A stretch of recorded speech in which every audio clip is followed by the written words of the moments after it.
کوئٹہ میں 4 گھنٹے جو وہ قتل ہوا ہے وکیل, اس کے اوپر تفتیش کی تھی؟ کوئی ثبوت ملے تھے جب میرے اوپر 302 کا قتل کا پرچہ ڈال دیا؟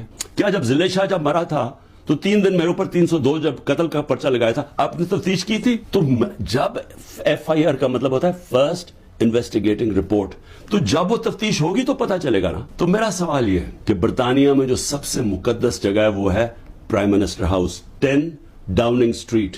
ہر دوسرے دن وہاں احتجاج ہوتا ہے, پرامن احتجاج ہوتا ہے. کبھی کسی نے اس کے اوپر روکا ہے؟ تو مجھے یہ بتائیں کہ جب ریجز کو دیکھ رہے ہیں مجھے اٹھا رہے اور کمانڈوز, تو کیا لوگوں نے کدھر جانا تھا؟ احتجاج ہی کرنا تھا نا. سوال یہ کیوں نہیں پوچھتے کہ وہ لوگ جو 25 لوگوں کو گولیاں سے مارا گیا, وہ لوگ جن کے نوجوانوں کی ٹانگیں چلیں گئی, 3 لوگوں کی ٹانگیں کٹی, جو بستر پہ ہے, جو کمر پہ گولی لگی, پیرالائز ہو گیا, وہ کیا پاکستانی نہیں تھے؟ ان کا کوئی حقوق نہیں ہے, ان کا کوئی نام ہی نہیں لے رہا کہ جو کور کمانڈر ہاؤس جلایا. ہم سب اس کے ہم مذمت کرتے ہیں. میں نے اپنی ججمنٹ میں لکھا ہوا ہے چیف جسٹس نے کہ عمران خان کو جب پہلی دفعہ, جب میں عدالت میں پہلی دفعہ مجھے پتا چلا کہ ہوا کیا ہے, میں نے اسی وقت مذمت کی. اور میں نے کہا 27 سال میں نے ہمیشہ اپنی پارٹی کو کہا کہ آپ نے قانون کے بیچ میں رہنا. میں نے کبھی اس ملک کا قانون نہیں توڑا. اور میں آج پھر کہتا ہوں کہ یہ جو کیا جا رہا ہے, یہ جو انکوزیشن ہے, یہ انصاف نہیں ہو رہا, ون سائیڈڈ ہے. کہ فیصلہ کر لیا کہ جناب آپ نے تحریک انصاف کو ختم کرنا ہے, تو ساری پارٹی کو, کتنے لوگ تھے جو گھر جلیا, بلڈنگ جلی, کتنے ہوں گے؟ 100, 150, 200, 300, 400, 1000 ہوگا. تو 10,000 لوگوں کو کس طرح اندر ڈال دیں اور پھر ان کو موقع دیں کہ وہ بتائیں تو صحیح کہ ان کی سائڈ کیا تھی. دوسرا کام جی 164 کے بیان لیے جا رہے ہیں. جو جیلوں کے اندر لوگ ہیں, جو خاص طور پہ جن کو انہوں نے سمجھا جی جیو فینسنگ میں آ گئے, ان سے بیان کیا لیا جا رہا ہے؟ میرے سینئر لیڈرشپ جو جیلوں میں ہے کہ جی 164 کا بیان دیں کہ عمران خان نے ہمیں حکم دیا تھا کہ وہاں جا کے گھر جلاؤ, یہ عمران خان کا حکم ہے. یہ ان سے بیان لے رہے ہیں. پہلے تو قانون کے اندر یہ سمجھ جائیں کہ جو وعدہ معاف گواہ ہوتا ہے اس کو گرگٹ کہتے ہیں قانون میں. کرکٹ کا مطلب کہ وہ رنگ بدلتا ہے, وہ جدھر ہوتا ہے جس کے ساتھ ہوتا ہے اسی طرح کا بن جاتا ہے, اس کی کوئی اہمیت نہیں ہوتی. 2 مہینے سے کوشش کر رہے ہیں. اعظم خان کو ادھر پکڑا ہوا ہے, سینئر پاکستان کا سینئر بیوروکریٹ, اس کو اغوا کیا ہوا ہے. اس سے پوچھ رہے ہیں کہ عمران خان کے خلاف کوئی بیان دو, کوئی 164 کا وعدہ معاف گواہ. اور لوگوں کے اوپر پریشر ڈال رہے ہیں جس کو پکڑا ہوا کہ جی اس کے خلاف بیان دو. میری جو بھی یہ لوگ لگے ہوئے کر رہے ہیں, میں صرف ان کو ایک پیغام دینا چاہتا ہوں کہ اس ملک کا سوچیں, اس کو تباہ نہ کریں. یہ جو آپ کرنے جا رہے ہیں کہ سب سے بڑی پارٹی جو اکثریت پبلک جس کے ساتھ کھڑی ہے, اور اکثریت کا مطلب 70-80% پبلک آج جس کے ساتھ کھڑی ہے, اس کو عمران خان کو ختم کرتے کرتے ملک کی جمہوریت, ملک کی آزادی, ملک کی ادارے, ملک کا آئین, اس سب کو آپ ختم کرتے جا رہے ہیں. اور اس سے قومیں بچتی نہیں ہیں, خاص طور پہ جو اخلاقیات ختم کر رہے ہیں. ساری موریلٹی ختم ہو گئی ہے. کیئر ٹیکر گورنمنٹ پہ وہ بیٹھے ہوئے ہیں, وہ ٹی وی پروگرام پہ کہہ رہے ہیں, ٹی وی پروگرام کی شرم بھی نہیں آ رہی کہ کیئر ٹیکر کا مطلب ہوتا ہے غیر جانبدار, نیوٹرل. وہ کہہ رہے ہیں جی ہم نے بانٹا تھا کہ اس کو اتنے نمائندے ANP کے آئیں گے, اتنے JUI کے آئیں گے اور اتنے فلانے کے آئیں گے. تو یہ تو یعنی اگر ہماری, مجھے افسوس ہے عدالتوں میں بڑا پریشر ہے, لیکن اسی کے اوپر سو موٹر ایکشن لیں کہ کیسے کیئر ٹیکر گورنمنٹ ہو سکتی ہے جو کہ تینوں پارٹیز کی بن گئی ہے. ہم اپنی گورنمنٹ گرا رہے ہیں, آئین کے مطابق کیئر ٹیکر آنا ہے, یہ آ کے بیٹھ گئے. اور ہر قسم کی کرپشن ہو رہی ہے آج. کوئی فکر نہیں پڑی نیب کو کہ کرپشن کدھر ہو رہی ہے, کوئی FIO کو فکر نہیں ہے. ملک کھلے عام کرپشن ہو رہی ہے آج, اور صرف لگے ہوئے ہیں کہ جی کسی طرح اس پارٹی کو ختم کریں. تو میں صرف ایک تو یہ کہنا چاہتا تھا آج کہ میرا یہ جو ہوا ہے آج تفتیش, مجھے حیرت ہوئی کہ وہ یہ, بلکہ وہ ان کے ایسے وہ بول رہے تھے جیسے کہ آپ احتجاج بھی کرنا آپ کے لیے, آپ نے کوئی غداری کر رہا ہے ملک کے ساتھ, تو پھر جمہوریت ختم کر دیں. کہتے مارشل لا لگ گیا, کہیں کہ پھر جناب جو مرضی وہ فیصلہ کریں گے وہ کریں گے. لیکن جمہوریت کے اندر ہمارا حق ہے کہ ناانصافی جب ہمارے سے ہوتی ہے اور سپریم کورٹ نے کنفرم کیا, تو اس کے بعد ہمارا رائٹ ہوتا ہے پرامن احتجاج. اور میں پھر سے کہتا ہوں کہ جن لوگوں نے جلایا تھا کور کمانڈر گھر یا جو بھی جلائی ہیں بلڈنگز, ان سب کے اوپر ایکشن لینا چاہیے. میں سب سے پہلے کہتا ہوں, اور ہمیں کوئی انفارمیشن ہو ہم بھی آپ کی مدد کریں گے ان کے اوپر ایکشن لینے کے لیے, کیونکہ ہم نے نہیں کیا. دوسری چیز, اسرائیل آیا جی, اسرائیل کے اوپر ایک گورنمنٹ منسٹرز کہہ رہے ہیں کہ جی دیکھیں عمران خان, اسرائیل نے عمران خان کے لیے سپورٹ کر دیا. پہلے تو یہ ذرا میرے بیان سن لیں, یہ جب میں پرائم منسٹر تھا, یہ میرے بیان صرف یہاں نہیں ہے, 2 پاکستان میں بھی ہے اور امریکہ کے اندر جا کے میں نے یہ بیان دیا ہے. یاد رکھیں امریکہ کے اندر سب سے تکڑی لابی اسرائیل کی لابی ہے. امریکہ کے اندر سننے کے میں نے بیان کیا دیا, اور پاکستان میں بھی پرائم منسٹر ہوتے ہوئے. امریکہ میں میری بیان کی کیا اہمیت ہے, کیونکہ یہ جو 2 ہیں نا, نواز شریف اور زرداری یا ان کے بچے, میں چیلنج کرتا ہوں کہ یہ جا کے امریکہ میں امریکہ کیا پاکستان میں بیان دے دے ان کے خلاف، لیکن امریکہ میں جا کے دے.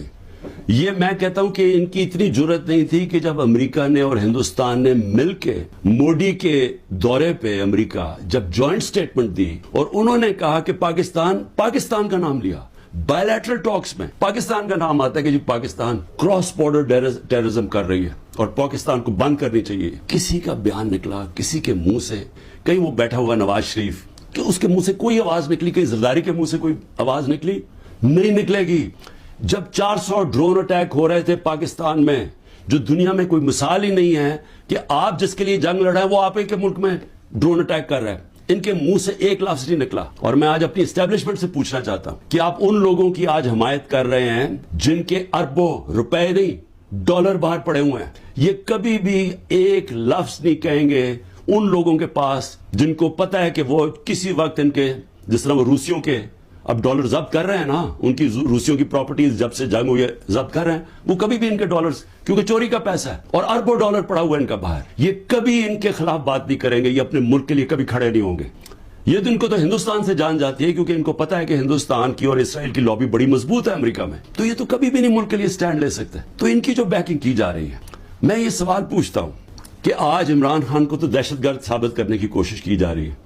مجھے یہ بتائیں کہ کبھی عمران خان نے ایسی حرکت کی کہ امریکنوں کو میسج بھجوایا جائے اپنے ایمبیسڈر حسین حقانی کے ذریعے میمو گیٹ کے اندر، وہ جو میمو گیٹ تھا امریکنوں کو کہہ رہا ہے کہ ہماری فوج سے ہمیں بچا لو، اس کو آج پرائم پوزیشن میں بیٹھا ملک کے فیصلے کر رہا ہے. اور دوسرا جس کو اتنا پیار تھا مودی کے ساتھ کہ اس کو گھر پہ شادی پہ بلا لیا، جبکہ وہ پاکستانی فوج کو پاکستان کے آرمی چیف کو دہشت گرد کہہ رہا تھا موڈی. وہ کہتا پرائم منسٹر ٹھیک ہے لیکن وہ تو پتلا ہے، دہشت گرد پاکستانی فوج کو کہہ رہا تھا. ڈان لیکس کے اندر کیا ہوا؟ وہی کہہ رہا تھا نا کہ ہم تو بے بس ہے جناب، ہماری فوج دہشت گردی کر رہی ہے. وہ لوگ آج ملک کے فیصلے کریں اور وہ باہر بیٹھ کے اپنے بڑے بڑے محلات کے اندر اربوں روپے کی پراپرٹیز کے اندر وہ بیٹھ کے جناب وہاں فیصلے کریں کہ جی ملک میں کیا ہوگا، ملک میں الیکشن کب ہوگا، وہ فیصلے کریں.